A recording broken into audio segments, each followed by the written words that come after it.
Welcome back to my channel. It's me, Inday Bagat, your open-minded vlog. And for today's video, ay pag-uusapan natin ay tungkol sa paano nga ba malalaman na ang babae ay kulang sa bimbang.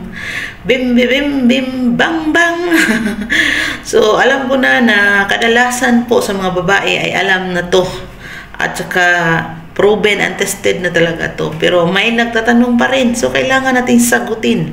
Kasi minsan lang may nagtatanong. So, may pang-content man lang tayo sa tanong na to. So, as a woman like me, so, paano nyo ba ma-differentiate mga boys na naibigay nyo yung gusto ng isang babae tungkol sa bimbangan at nakulangan sila? So, ito po yung mga sign, mga dudong na kulang sa bimbang ang babae. Number 1 po ay masakit po talaga yung ulo. Kaya pala masakit ang aking ulo ngayon. Ay, masakit ang ulo. Masakit ang katawan.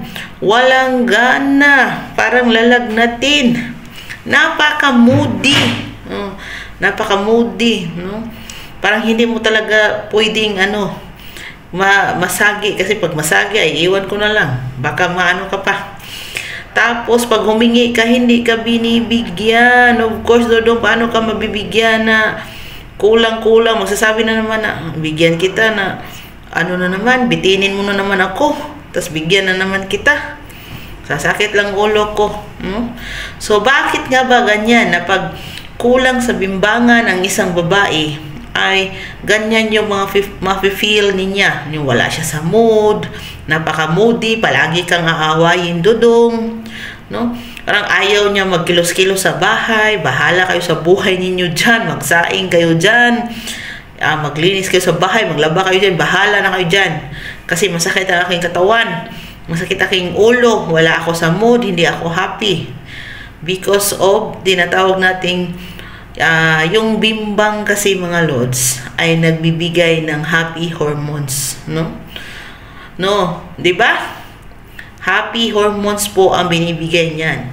So once po na fully satisfied ka sa mga ganyan na, of course, magka-create ng happy hormones yung katawan mo. At pag happy hormones ka, of course, hindi talaga masakit yung ulo mo, napaka-moody mo, hindi talaga, di ba?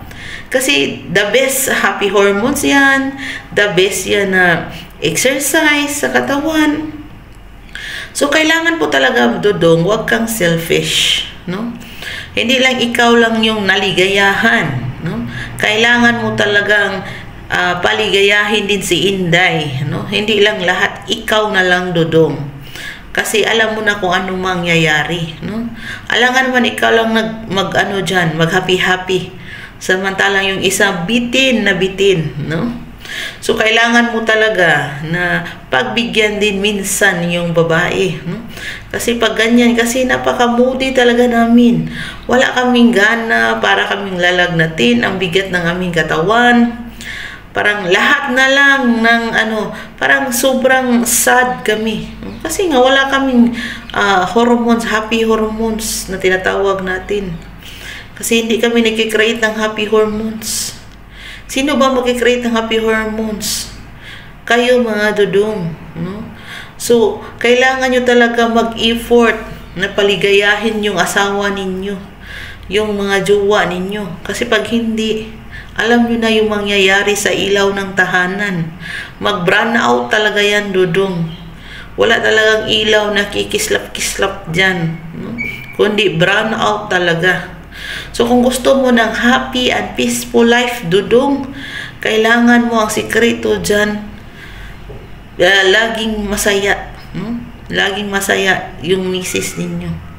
Bigyan nyo ng fully satisfaction, happiness sa bimbangan, no? So, sana may nagpulot ka sa video na to, mga dodong.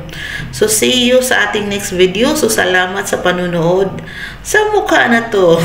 So, see you sa next video. Kung mayroong katanungan, Huwag pong mahiya na i-PM ako sa aking FB, Inday Bagat, no? So, mag-message lang kayo sa Messenger kung ano yung mga katanungan nyo. At handa naman akong sagutin yun, mga dudong. Lalong-lalo na sa mga byudo dyan, mga single da dyan. So, ano lang ko, no? Wala akong kausap. Kakausapin ko kayo, no? So, bye-bye for now.